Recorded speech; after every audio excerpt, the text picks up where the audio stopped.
Mom threw me out like garbage. Months later, Dad called, furious about his repossessed truck. I simply said, I stopped paying for it. Mom slammed the door in my face. I slept on the floor for weeks. Then Dad called, screaming, "Where's my truck?" I told him the truth. This is how my story began. Mom cried, "Get out. You're a leech." So I left. Months later, Dad demanded to know why his truck had gone. My response left them stunned. I'm 22, standing in the living room where I've spent my entire life, and Mom's speech rips through me like a dull knife. "You're a selfish leech, Tom. Get out and don't come back." Her face is flushed, her eyes wild, as if I've damaged something she can't repair. Dad is sitting by the recliner, staring at the floor, his silence as heavy as her words. My older sister, Jenna, leans against the wall, her lips twisted in a triumphant smirk. Kyle, my younger brother, mumbles "good riddance" under his breath and kicks the carpet. I've always been the odd one out, working late at the auto business to help pay bills, electricity, Wi-Fi, and other necessities that they take for granted. Tonight's fight started because I missed Jenna's birthday dinner. I was doing a double shift that month, covering their internet bill. Nobody cared. We've had arguments before, but this one feels different. Final. Mom's words are more than just the heat of the moment. They are like a door slamming shut. I go to my room with the creaky bed and faded baseball posters and grab my duffel bag. I pack jeans, a few shirts, and an old jacket, things that smell familiar, like motor oil and laundry soap. My hands shake, yet I continue to move. I want to say something to get them to notice me, but my throat is constricted. What's the point? They have already chosen who I am. I go outside, and the night air hurts my face. The porch light hums, casting shadows on the blue mailbox that we painted when I was 10. I hear the door lock clicking behind me. My beat-up Chevy is parked out front with $200 in my wallet and a half-empty tank. I step in, holding the steering wheel, and feel the weight of everything. Mom's rage, Dad's silence, Jenna's sneer, Kyle's dismissive kick. I'm not simply leaving a house. I'm losing them. The road ahead is dark, and I have no idea where it leads, but I start the engine, promising myself that I will make it. I slept very little for the first few nights after leaving home. Mike, my auto shop mate, allows me to crash on his couch, which I appreciate, but it is not home. His apartment smells of coffee and dog fur, and his pit bull, Rusty, snores like a faulty carburetor. I lie there staring at the ceiling fan's blades, which wobble like my thoughts. I keep picturing Mom's angry face and Dad's gaze locked on the floor. I wonder whether they're sleeping well, if Jenna is still smirking, and if Kyle feels any guilt. Mike doesn't press me to communicate. He simply hands me a beer and says, "You'll figure it out, Tom." He has his own bills, however, and I can't remain forever. I spend my days looking for a place of my own. The car shop pays well, but rent is expensive in this town. I travel about, examining gas station message boards and flipping through greasy classifieds. Most apartments require first and last month's rent as well as a deposit, which is prohibitively expensive on a tight budget with only $200. I'm not picky, but I want something that is mine, a space to breathe in. After a week, I discover a listing for a studio on the outskirts of town. It's an old brick building with a partially operational buzzer and a dumpster in the back. I meet the landlord, a man in his 60s with a sandpaper handshake, who looks at my work boots and says, "You seem like you'll pay on time." The apartment isn't particularly impressive. It's a single room with a dripping sink, a fridge that hums like it's planning something, and a window that's stuck shut. The carpet is stained, and the lights flicker if you turn the switch too quickly. But standing there with my duffel bag thrown over my shoulder, I get a rush of something. Maybe pride, maybe relief. I sign the lease, hand over every bit of cash I own, and receive a key that feels heavy in my hand. That night, I move in with just a sleeping bag on the floor. The walls are naked, and the silence is loud, but it is a start. I go to the thrift store the next day, my budget as tight as a rusted bolt. I discover a mattress, lumpy but clean, for $20 and a lamp with a dented shade. The cashier, a woman with silver hair and a lovely smile, inquires whether I am putting up my first place. I nod without saying much, yet her kindness stays with me. Back at the apartment, I put the mattress beside the window and plug in the lamp. It casts a soothing glow that makes the room feel less vacant. I take out a poster from my bag, a tacky mountain scene from a yard sale years ago, and tape it above the mattress. It's not much, but it is mine. That matters. Lying on the mattress that night, I can hear the neighbor's TV through the wall, a game show with clapping that feels like it's on another planet. I remember the house I left, with Mom's meatloaf in the oven, Dad's baseball games on the radio, and Jenna's playlist playing. I used to fix their leaky faucet and mow the grass before work. Did they notice I was gone? I tightened the sleeping bag, my chest heavy, not with rage, but with something softer and sadder. I'm not sure who I am without them. I spent so long trying to keep everything together, paying bills they never thanked me for, working multiple shifts so Kyle could get new sneakers. Now it's just me, and I'm not sure if that's freedom or a void I can't fill. I close my eyes, the trickle from the sink counting the seconds. I convince myself I can make this work. I'll acquire a chair, maybe a rug, to make this space feel more real. I see the car shop tomorrow, the familiar clank of tools, and the guys laughing over lunch. It isn't family, but it's something to hang on to. I'm not sure where I'm going, but I have a key, a bed, and a light that I own. For the time being, that's enough to keep me going day by day. The car shop is now my lifeline, a noisy refuge of clanging tools and engine oil. I'm up before dawn, putting on my worn boots, the soles peeling like old memories. My studio is still bare, only the mattress, lamp, and that mountain poster. But I'm out the door quickly, coffee thermos in hand. The shop is a mile distant, so I walk to save gas. The air is crisp, smelling of dew and asphalt, and I let the rhythm of my steps drown out the silence in my mind. I don't think about Mom's voice or Dad's silence. Not out here. At work, I'm in my element. By 8 a.m., I'm wrist-deep in a Chevy engine, troubleshooting a misfire while the radio plays classic rock. Pete, Carlos, and Big Ray make good company. They tease me about my coffee addiction, but they don't ask probing questions. I like it that way. I'm not ready to talk about being kicked out or how my family treated me like a leech while I was the one keeping their lights on. Instead, I concentrate on spark plugs, oil changes, and the gratifying click of a wrench. I work every additional shift I can, staying late to rebuild transmissions or balance tires. The overtime is a lifesaver. My rent is paid, and I have enough for a foldable chair and a microwave. Small victories, but they add up.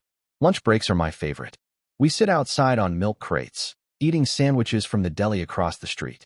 Pete always has a story, some wild one from his trucking days, and Carlos laughs so hard that he chokes on his soda.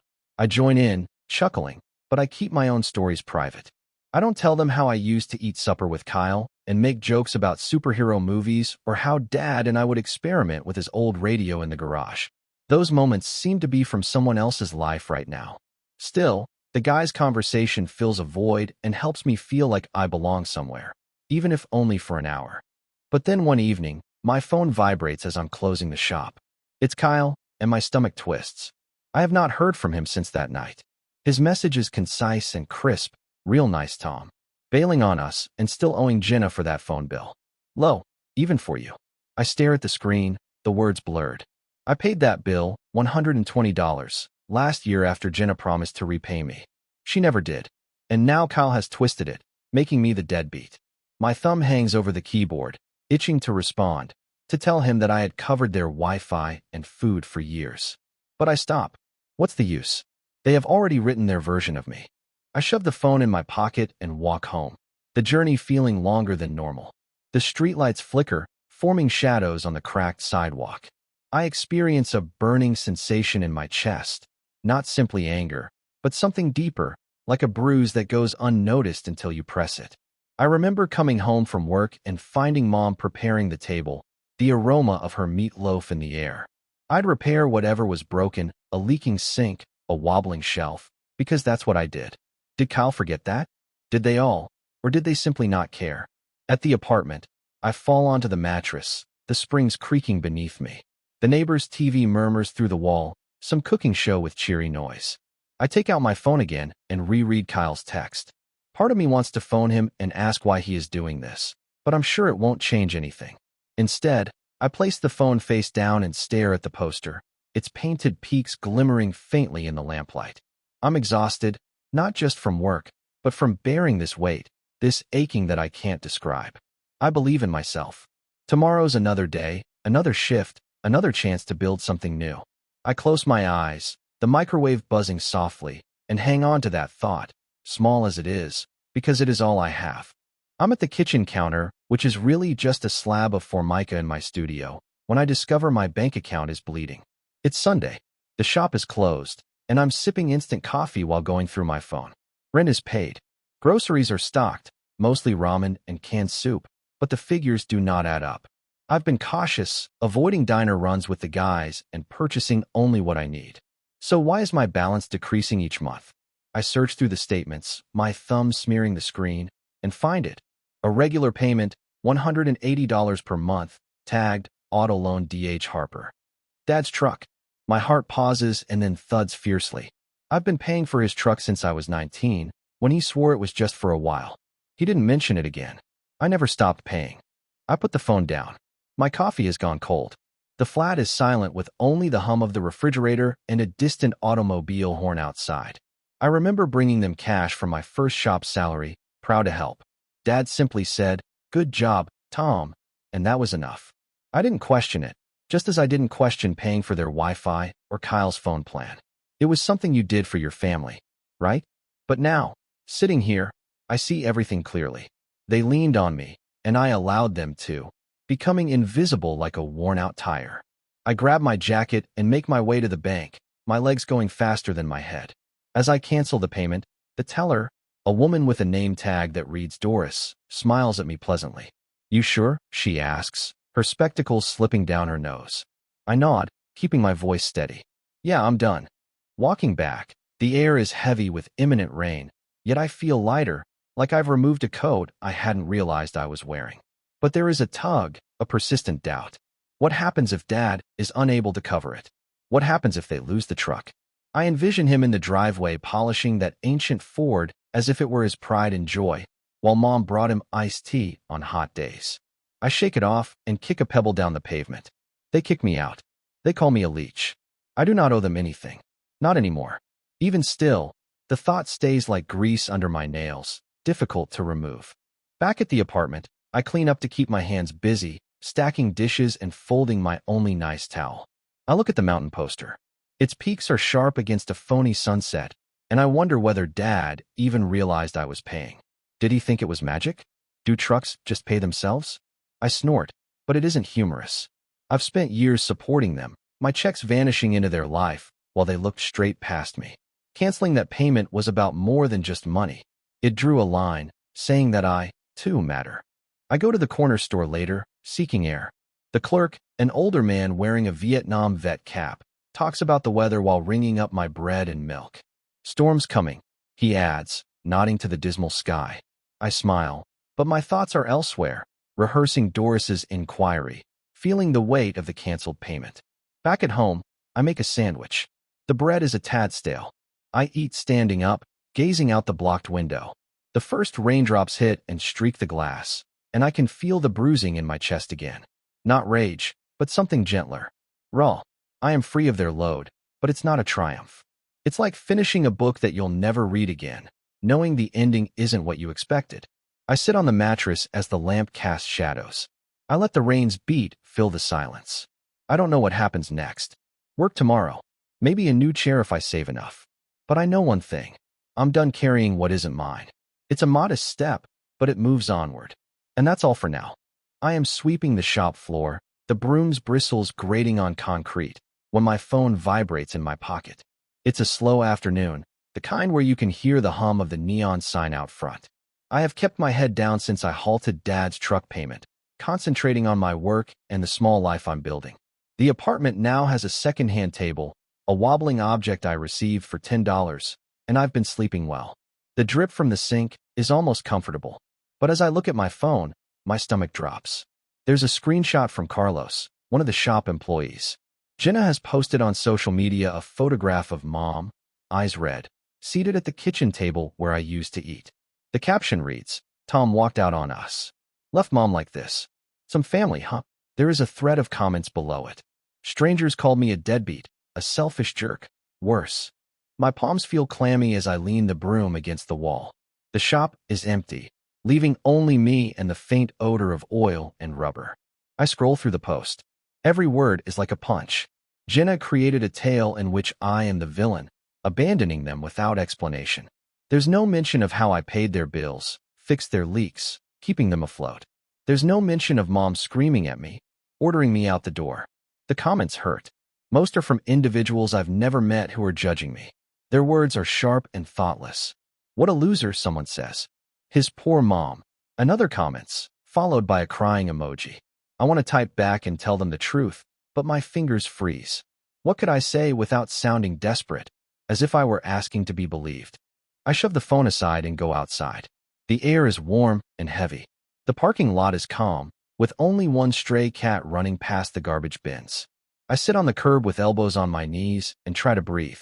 It's not only the post. It is the weight of being obliterated, of becoming someone I am not. I think of Mom's table, the one I had sanded down when I was 16, how we'd chuckle at her sloppy mashed potatoes. Was she crying for real? Or was it staged for Jenna's camera? The thought twists something in me. Not quite rage, more of a hollow aching. Back inside, I'm having trouble concentrating. Pete observes and asks if I am okay, but I simply shrug and say, rough day. He nods and doesn't push, which I appreciate. Later, I clock out and proceed to the shop's rear lot. I have been fiddling with an ancient motorcycle I found, a beat-up Yamaha bought for cheap. It's a mess. The frame is corroded and the engine coughs, but I'm responsible for fixing it. I grab a wrench and start working on the carburetor. The metal feels cool under my fingertips. Each move, each adjustment, feels like something I can manage. The shop's radio plays at low volume, an ancient country song about losing and moving on. I let it sink in. This bicycle isn't ideal, but it is honest. There are no lies to untangle. I work till sunset, the sky bleeding purple. My hands are smudged with grease. The engine sputter represents a modest victory. It's getting closer to running. I wipe my brow, thinking of Jenna's post, mother's face, those comments. Yes, they hurt. However, they do not provide the full story. I envision my apartment, the table, the lamp's brightness. It's not much, but it's genuine, built with my own sweat. I don't need their interpretation of me. On my way home, I pass the corner store, its lights buzzing. The cashier, the vet with the old cap, waves as I grab a Coke. You look like you're carrying the world, he says, partly smiling. I manage a chuckle. Just a piece of it, I reply. Back in my room, I sit on the mattress while the neighbor's TV plays game show Cheers. I do not check my phone again. Jenna's post can remain there unanswered. I'm tired, not of labor, but of their weight and falsehoods. But as I lie back, the bike's potential hum remains in my thoughts. I sense a spark of something. Hope, maybe, or simply stubbornness. I will keep going, one bolt at a time. My phone rings as I'm wiping oil off my hands at the shop sink. The sound contrasts sharply with the twilight hum. It is Dad. I haven't seen this name on my screen since I walked out months ago. My pulse races, but I dry my hands with a cloth and answer, stepping into the break room for some peace and quiet. His voice is harsh, like he had chewed gravel. Tom, why was my truck repossessed? No hello. No how are you? Just one question, as hefty as a dropped wrench. I lean against the vending machine, its quiet buzz stabilizing me, and take a deep breath. I stop paying for it. I answer calmly, despite the knots in my stomach. Dad, you kicked me out. I don't owe you that anymore.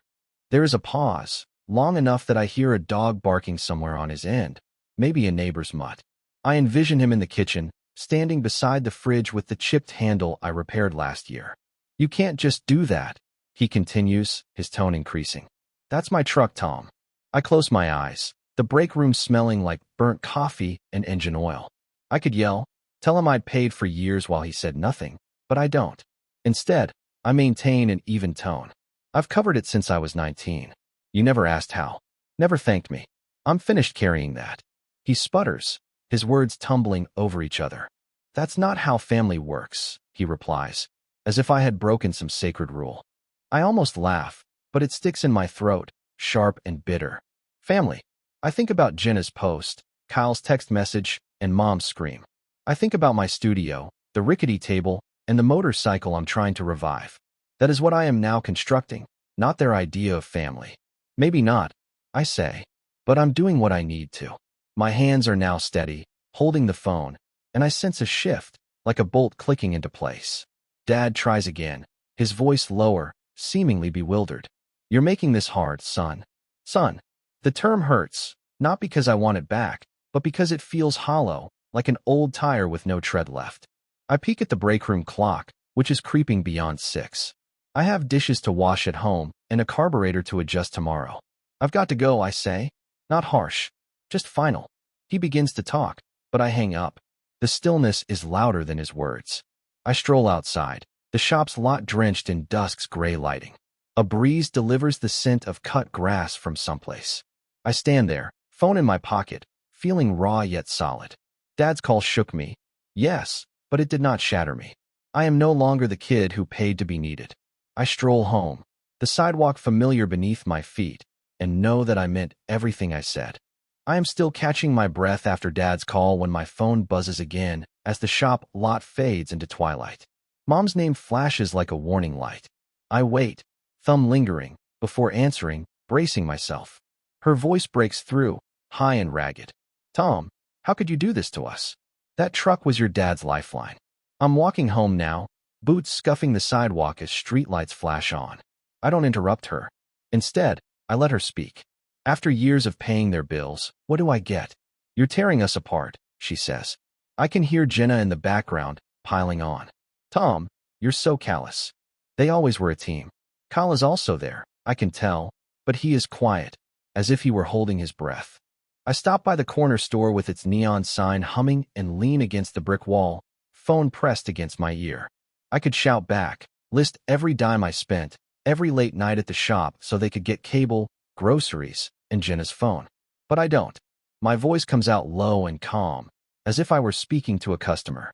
Mom, I've paid for that truck for years. Wi-Fi and bills, all of it. You never said thanks. You called me a leech and urged me to go. I am done carrying you all. There is a beat of silence. The air feels heavy, as if it were about to storm. I hear a chair scraping. Maybe Mom is sitting down. Jenna mutters something I can't understand. I push off the wall and continue walking, the store's brightness dimming behind me. Mom tries again, gentler, almost imploring. We are family, Tom. You don't just quit. I think about my studio, the unsteady table, the sputter when I started the motorcycle last week. That is my family now, things I built rather than things I begged for. Family members see each other. I say, my throat tight, yet steady. You didn't see me. I'm at my building, the buzzer sounding as I enter. I hang up before she can respond, and the click is definite, like a door locking. Inside, I collapse onto the mattress, the lamp making a warm circle on the wall. The neighbor's TV plays a rerun, the laughter artificial and distant. My hands tremble, not from fear, but from something else, like a weight being lifted. I hear their voices in my head. Mom's desperation, Jenna's vitriol, and Kyle's stillness. They wanted me to fold, apologize, come back into line, but I did not.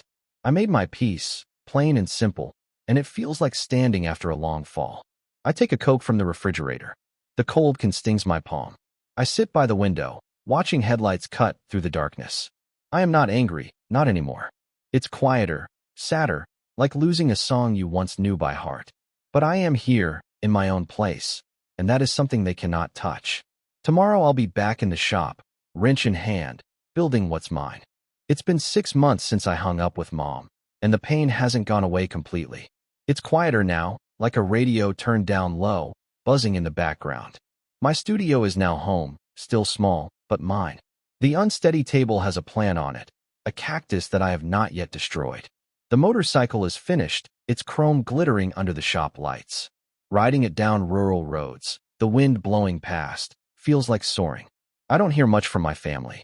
Dad texted me once, implying that we'd talk soon, but I ignored it. Carlos informed me that Jenna was still sore about her post, which hadn't ruined me. And Mom tells everyone I went my own way. Kyle is the weird one. Pete noticed him at the deli and claimed he seemed to want to say something, but then didn't. I'm fine with the stillness. The shop is my anchor. Pete, Carlos, and Ray are no longer just coworkers. They are the guys who show up. On slow days, we grill hamburgers out back and laugh at Ray's awful jokes. I have a routine: work, ride, and experiment with a new project, perhaps a coffee table next. My refrigerator contains more than ramen. I occasionally eat steak when I'm feeling fancy. Last week, I repaired the dripping sink properly. A stupid little thing, but fixing it felt huge. I am not wealthy, but I am steady, creating a life that suits me, not them. Nights are when I think the most. I sit near the window, the lamp on, the neighbor's TV playing late-night chat shows.